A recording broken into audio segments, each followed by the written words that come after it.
ஓம் ஏகதந்தாய தத்புருஷாய உத்மகே வக்ரதுண்டாய தீமதனோ தந்தி பரசோதயா.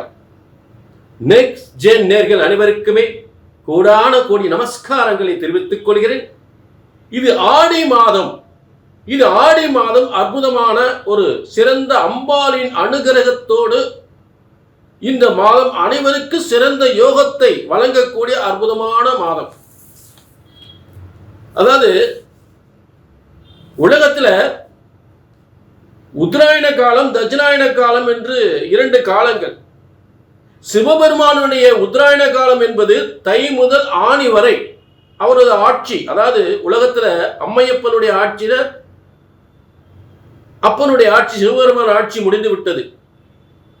தை முதல் ஆணி வரை அவருடைய ஆட்சி காலம், சிவபெருமானுடைய ஆட்சி காலம் முடிந்து தற்போது பார்வதி தேவி, அந்த பராசக்தி தேவியினுடைய ஆட்சி காலம் தொடங்குகின்ற ஒரு மாதம்தான் கடகத்தில் சூரியன் நுழைகின்ற அந்த ஆடி மாதம். அப்ப இதுல இன்னும் ஒரு பெரிய அற்புதமான சக்தி கிட்ட சிவபெருமானும் பார்வதியும் சேர்ந்து இருக்கக்கூடிய ஒரு சிறந்த ஒரு யோகமான ஒரு அற்புதமான சக்தி பூமிக்கு ஏற்படுகின்ற பார்வதி தேவியும் சிவபெருமானும் இருவரும் உலகிற்கு பல அற்புதங்களை நிகழ்த்துகின்ற உங்கள் வேண்டுதல் எல்லாம் குடும்ப பிரச்சனையா, தொழில் வியாபார பிரச்சனைகளா, கடன் பிரச்சனைகளா, திருமண தடைகளா, புத்திர தடைகளா, கோர்ட்டு கேஸ் வம்பு வழக்குகளா, இப்படிப்பட்ட பிரச்சனைகளை எல்லாம் இந்த ஆடி மாதத்தில் அம்பாளை வேண்டி நீங்கள் அந்த வேண்டுதலை செய்யும் பொழுது, வணங்கி அந்த வேண்டுதலை கொடுக்கும் பொழுது அம்பாள் அது காதில் ஏற்றுக்கொண்டு, உள்ளத்தில் ஏற்றுக்கொண்டு பார்வதியும் சிவபெருமானும் இருவரும் சேர்ந்து உங்கள் பிரச்சனையை தீர்த்து வைக்கக்கூடிய ஒரு சிறந்த மாதம் இந்த ஆடி மாதம். புரிஞ்சுட்டீங்களா? அப்படிப்பட்ட சிவபெருமானும் பார்வதியும் சேர்ந்து உலகத்திற்கு பல அற்புதங்களை, உங்கள் வேண்டுதலை எல்லாம் ஏற்றுக்கொண்டு நிறைவேற்றக்கூடிய மிகப்பெரிய சக்தி கொண்ட ஒரு ஆடி மாதம் தான் தட்சிணாயன காலம் என்று சொல்லக்கூடிய பார்வதி தேவியினுடைய காலம். வீட்டில் அம்மா சொன்ன ஐயா கேட்க மாட்டாரா? கேட்பாரு, கண்டிப்பா கேட்பாரு. அப்படிப்பட்ட மாதம். நிச்சயமாக உங்கள் பிரச்சனைகள் எல்லாம் தீரும். புரிஞ்சுட்டீங்களா? அதே நேரம் இது பிரம்மனுடைய தலை எழுத்து. உங்கள் ஒவ்வொருவரின் தலையெழுத்து பிரம்மன் எழுதியிருக்கிறார். இது பொது பலன். உங்க தனிப்பட்ட ஜாதகத்துல இந்த ஆடி மாசம் என்னதான் தலையெழுத்து, என்னதான் உங்களுக்கு நடக்க போகுது. புரிஞ்சுட்டீங்களா? அதே நேரம் இந்த சிவபெருமானும் பார்வதியும் சேர்ந்து உங்களுடைய என்னென்ன வேண்டுதல்கள் எல்லாம் அவர்கள் உங்களுக்கு நிறைவேற்ற போகிறார்கள் என்பதை உங்கள் தனிப்பட்ட ஜாதகம் மூலம் தெரிந்து கொள்ளலாம். புரிஞ்சுட்டீங்களா? அதாவது ஆடி மாதம் என்பது எல்லாரும் கொஞ்சம் அச்சப்படுவாங்க. அச்சப்பட வேண்டியதில்லை. ஆடி மாதத்தில் இந்த வேண்டுதல் எல்லாம் சிவபெருமானும் பார்வதியும் ஏற்றுக்கொண்டு ஆவணி முதல் உங்கள் வெற்றி காலமாக தொடங்கிவிடும். ஆவணி முதல் வெற்றி காலமாக தொடங்கிவிடும். அந்த அளவுக்கு அருள்பாலிப்பு ஏற்படுகின்ற ஒரு ஆடி மாதம்தான் இந்த சிவபெருமானும் பார்வதியும் நமக்கு அருள்பாலிக்கின்ற ஒரு சிறந்த மாதம். இப்ப அற்புதமா இந்த தெய்வீக சக்தி சிவபெருமானும் பார்வதியும் நமக்கு எப்படியெல்லாம் பலன்களை தரப்போகின்றார்கள், அந்த பிரம்மனுடைய தலையெழுத்து என்ன என்பதை எல்லாருக்கும் தெளிவாக பார்க்கிறோம். புரியுங்களா? அதே ஜோதிட சாஸ்திரம், பிரம்மனால் எழுதப்பட்ட ஜோதிட சாஸ்திரம் உங்க தலையெழுத்து ஒருபோதும் தப்புவதில்லை, தவறுவதில்லை.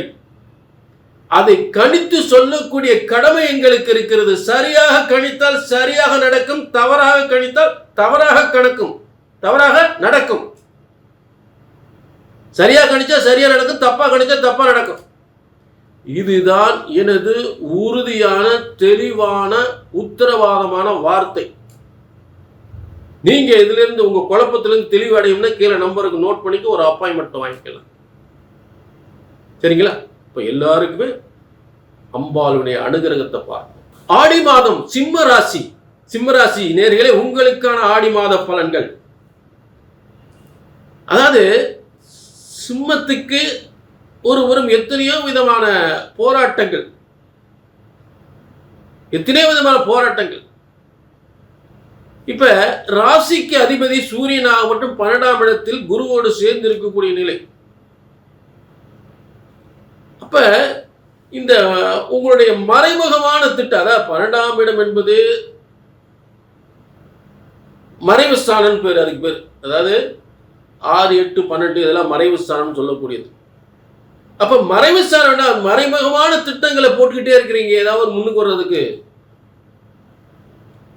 வெளிப்படையா ஒரு திட்டம் போடாம மறைமுகமான திட்டங்கள், இதுல செஞ்சா முன்னுக்கு வர முடியுமா, அதை செஞ்சா முன்னுக்கு வர முடியுமா அப்படின்னு ஒரு திட்டங்கள். அந்த திட்டங்கள்லாம் நிச்சயமாக உறுதியாக மிகப்பெரிய வெற்றியை ஏற்படுத்தும். அதற்குரிய ஆடி மாதம். ஏன்னா உங்க ராசிக்கு அதிபதி போய் குருவோடு சேரும் பொழுது, உங்க ராசி சிம்மத்துக்கு அதிபதி சூரியனாகப்பட்டவன் குருவோடு சேரும் பொழுது, அந்த குருவோடு சேர்ந்து இருக்கக்கூடிய மாதம் தான் ஆடி மாதம். அப்படிப்பட்ட அமைப்பு சிவ ராஜயோகம் என்ற அமைப்பு. மேலும் உங்களுக்கு 3, 10க்குரிய சுக்கிரன் அங்கே. அப்ப என்னென்ன கிரகங்கள் வலிமையா இருக்கு? சூரியன், சுக்கிரன், குரு, இந்த 3 கிரகங்கள் 12ஆம் இடத்துல வலிமை பெறுது. அப்ப கனவு நனவாகும், திட்டங்கள் வெற்றி அடையும், முயற்சிகள் வெற்றி அடையும், பயணங்கள் வெற்றி அடையும்.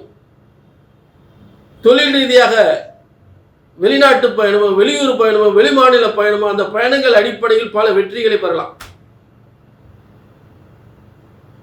இன்னும் ஒரு முறை அஷ்டமத்து சனி கொஞ்சம் அச்சுறுத்தல் இருந்தாலும் ஒரு தாமதமான பலன்கள் என்பது நிச்சயமாக உண்டு. அதுல மாற்று கருத்தே இல்லை.